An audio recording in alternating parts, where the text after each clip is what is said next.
Robert Pizzini is a retired U.S. Navy mixed gas deep sea diving officer, award-winning CEO, and best-selling author.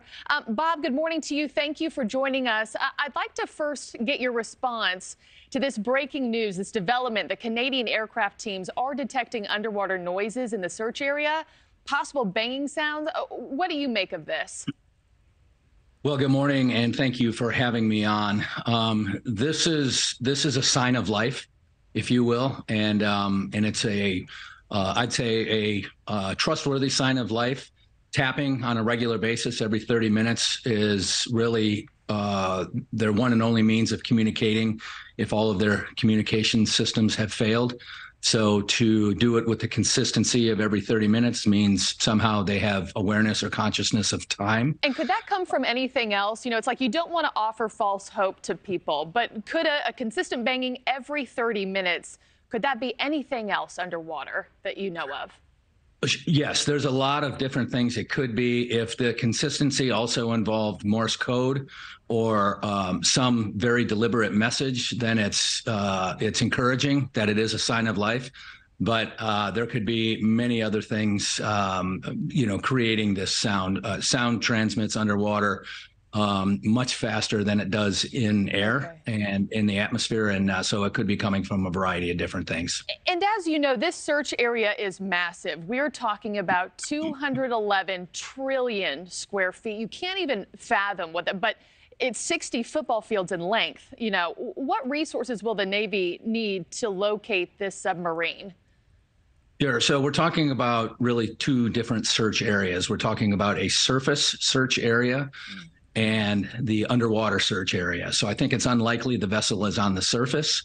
It would have been, I think it's highly likely that if it was on the surface, it would have been located by all the air assets that are currently searching.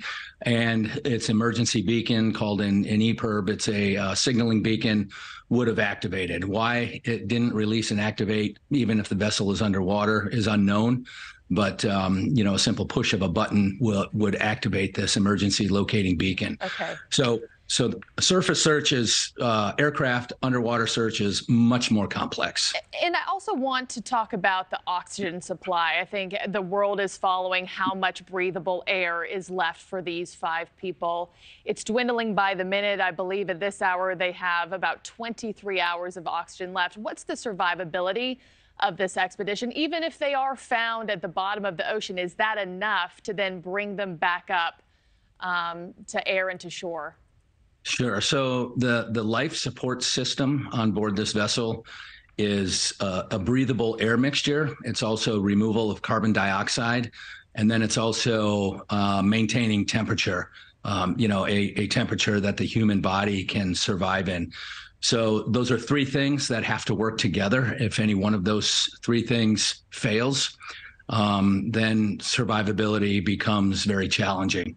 So if, depending on how much breathable air they have left, they also have to have some method of maintaining a survivable temperature within the unit. And then the time it takes to get the proper equipment on site to search, locate, identify, and then begin some type of retrieval process is very time consuming. Days. And everybody's working in tandem, all hands on deck to save these folks. Robert Pizzini, retired U.S. Navy deep sea diver, thank you so much for hopping on with us this morning during such a breaking news development. Appreciate it. Thank you for watching. Go to newsnationnow.com to find NewsNation on your television provider. And don't forget to click the red subscribe button below to get more of NewsNation's fact-driven, unbiased coverage.